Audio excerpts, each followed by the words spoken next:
ایک بڑی پیاری حدیث ہے، حضور نے فرمایا الاسم ما حاک فی صدرک وکرہت ان یطلع علیہ، گناہ یہ ہے کہ جس پر تمہارے دل میں خلجان پیدا ہو جائے کہ یہ میں نے کیا کر دیا، یہ تو مجھے نہیں کرنا چاہیے تھا۔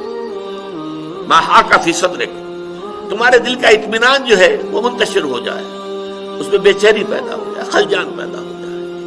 وَكَرِهْتَ أَن يُطَّلَعَ عَلَيْكَ، اور تم اسے ناپسند کرو کہ لوگوں کے علم میں آئے کہ اس نے یہ کام کیا ہے۔